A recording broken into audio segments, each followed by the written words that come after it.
Kלים Perek Hey Mishnah Hey. Moisaf hatanur shel bali botim toher.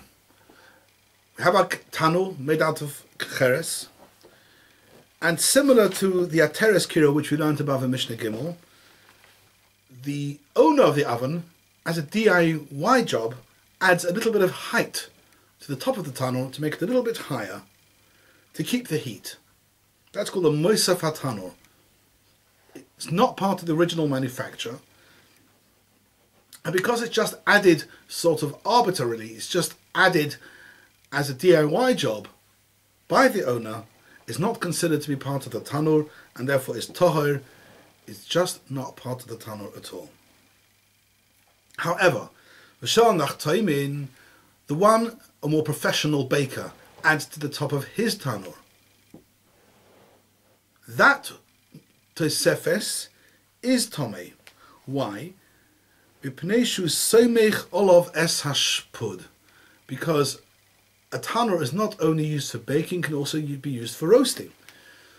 So you have your oven, you have your tosefes, and on top you place the spit, and on the spit hangs the meat that's going to be roasted.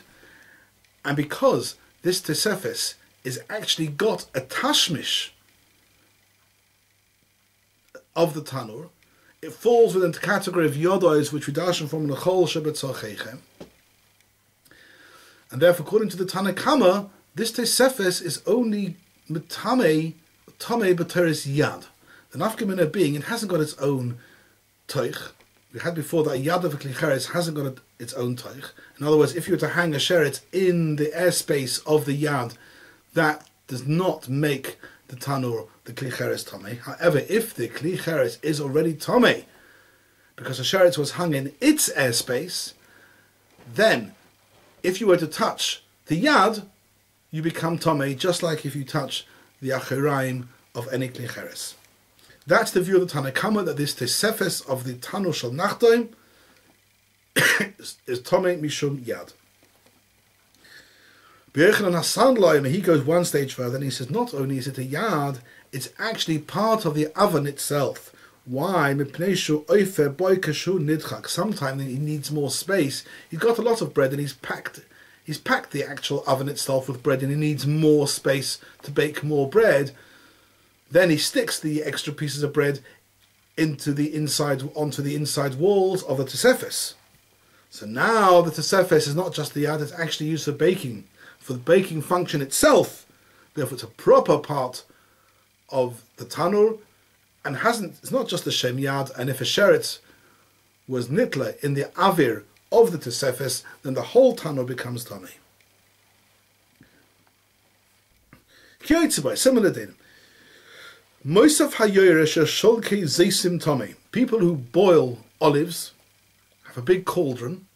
And the cauldron, here we're not talking about the klicheres. The Rishonim say this is talking about the yoresh mateches. However, you add another bit of height to the yorer to make it higher. That is made out of mud and would have a din of klicheres.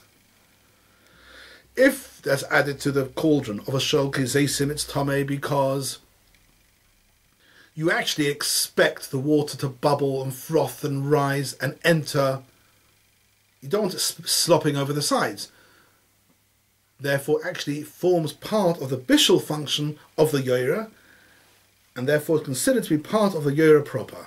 However, v'shel tzavoim tahar, the same thing used for a cauldron, which people who dye cloth use, although it's possible that sometimes it'll bubble and froth over, and that's why the moisaf is there to stop it happening, but really you don't want it to happen, because when that does happen, and the water rises and hits the mud at the top, it would then ruin the dye and the cloth. Therefore it's tahor. Although the Raavad and Adius says a slightly different pshat, he says that when the shol zeisim, it actually does rise and hit the moisaf. In the case of the tzavoim, it doesn't get that bubbly, and therefore will not hit the moisaf, and therefore it hasn't really got the full function of the yer itself, and therefore it's not considered to be a yad, and therefore is tahor.